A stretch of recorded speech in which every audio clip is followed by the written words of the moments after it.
How y'all doing? Back from the Ghost of Podcast. Today's segment is going to detail a surprising signing by Giannis Antetokounmpo with the Milwaukee Bucks. Today, he agreed to a 3-year, $186 million extension. And again, to everyone's surprise, they are kind of like in awe because he agreed to a 3-year deal instead of the max, which I believe he was eligible for next summer. And I believe that max was $244 million. I want to say 5 years, $244 million. I could be wrong. Forgive me for my lack of knowledge if I am wrong about that. But nevertheless, today's signing by Giannis is, again, it's let's just say it's astonishing, right? But I guess you have to understand from Giannis Antetokounmpo's side of this, or, walk his shoes, if that makes sense. Walk in his shoes, if that makes even more sense, as to why he decided to sign a 3-year extension instead of the max. And again, I'm just speculating. I'm not saying these are Giannis's reasons why he signed that extension today. But I do recall him saying this summer that basically, and these are his words, not mine. He said this summer, but at the end of the day, being a winner is over that goal as far as in, I guess, signing a max deal.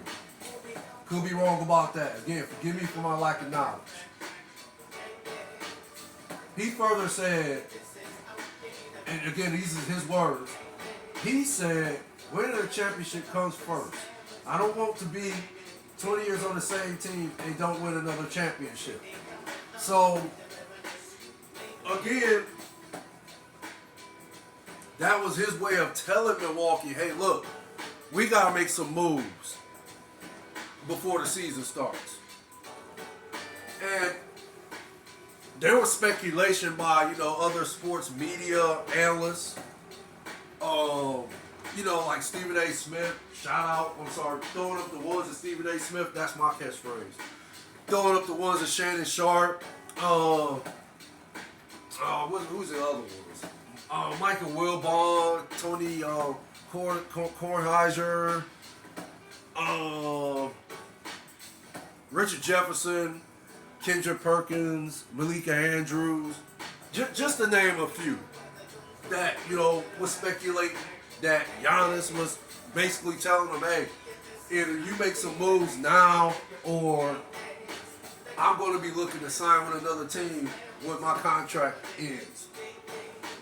Again, speculation, right? Right, okay. So, no sooner after Giannis made that statement, Milwaukee goes out and acquires perhaps, ain't no perhaps, one of the best players in the NBA, and Damian Lillard. We all know what type of player Damian Lillard is, right? Right, okay. So they go out and get one of the best players in the NBA, a guy who is a shot maker, shot creator at the highest level, phenomenal skill set, Hall of Fame bound, and can basically carry a team on his own, literally. As case in point, look at the years and the things he's done, accomplishments he's taken, or should I say, the levels he's taken that franchise. I want to say single-handedly, but I cannot, disrespect C.J. McCollum, because C.J. McCollum is one of, let's just say C.J. McCollum is on that level as far as in his skill set in the NBA. He's one, I want to say he's like top 20, if that makes sense. But besides C.J. McCollum, that's all that Portland really had, right, was Damian Lillard and C.J. McCollum. So, again, basically, Damian Lillard was the glue of the team. Okay, so now you got this guy being the glue of the team and being your leader. This is what Damian Lillard is capable of, leading the team. So he took the Portland Trail Blazers to the Western Conference Finals one year. Okay, I'm not even going to get into the stats or all the accolades Damian Lillard has accomplished during his years in Portland and, his years prior to being traded to Milwaukee as far as in him being one of the elite players in the NBA. I'm not going to get into all that. We know what Damian Lillard is capable of, and this is what Milwaukee went out and got for Giannis. So basically Milwaukee was telling Giannis, hey, look, okay, we hear what you're saying. Look what we did for you. We got you one of the best players in the NBA. So, okay, look, why don't you go ahead and sign this extension now, and we'll take care of you later. I'm not saying those were the exact words, but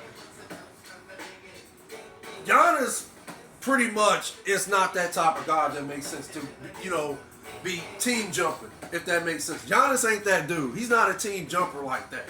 So, getting back to the contract extension, I just really believe that when it's all said and done, and let's just say, hypothetically speaking, got Portland on the brain because of Damian Lillard having all those great years in Portland.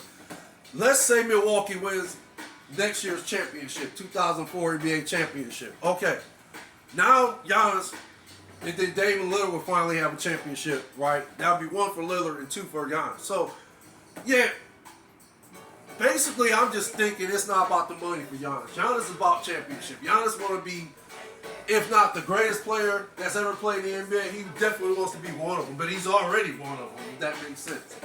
He's Hall of Fame bound.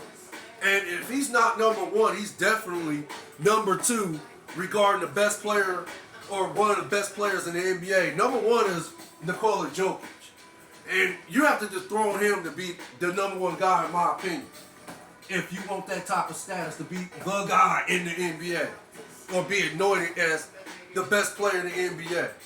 So, again, I just think it's not about money with Giannis. It's about championships, and I think Milwaukee has done more than enough to show Giannis that, hey, look, we know you are our franchise. We know you're the best player on this team. We know that we can't win. We won't win nothing. We won't even probably make the playoffs if we don't take care of you first, if that makes sense. Milwaukee, in my opinion, to me, has shown Giannis that, hey, look, we're a quality franchise.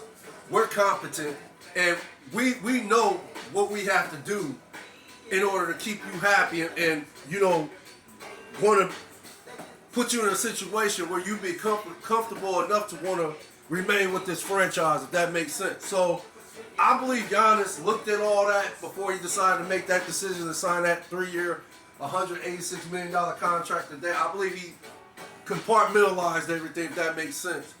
And then, yeah, he came to the decision to sign that deal, the 3-year deal. But, with the acknowledgement of knowing later down the road, Milwaukee is going to take care of him. That makes sense. The ownership, GMs, and so forth. And Milwaukee has been one of the elite teams for the past 6 years. They've been in the playoffs. They won one championship, as you can see on the screen. They won that championship that year when they defeated the Phoenix Suns in 6 games, right? Right. So, and then before that, and then even this year, they were favorites to win this year's championship until Giannis, injured his back, and he had to miss the first 2 games. And then, yeah, he came back, but by that time, yeah, Miami then caught their rhythm, they stride, and then they took off from there. And then it ended up Miami playing in this year's finals, right? Right. Yeah, they lost against Denver, but still, Miami from an 8th seed and became the second 8th seed in NBA history to go to the NBA Finals this year. But still, them defeating Milwaukee, it kind of was like, oh my goodness, what happens with Milwaukee now? Talk speculation, but okay, it happens. Didn't nobody see that defeat coming. But I mean, ultimately, I think it just comes down to trust. Really, I really believe that. I really believe it comes down to trust, if that makes sense. It comes down to trust. And I think Giannis, he trusts the organization, the Milwaukee Bucks organization enough to where he decided to sign that contract extension, if it makes sense. But that's all I have to report. Y'all take care out there. You stay blessed. You and your families. Thanks for the Ghost of Podcast. DJ Daudy. The likes I appreciate. The views I appreciate more. One love. Later.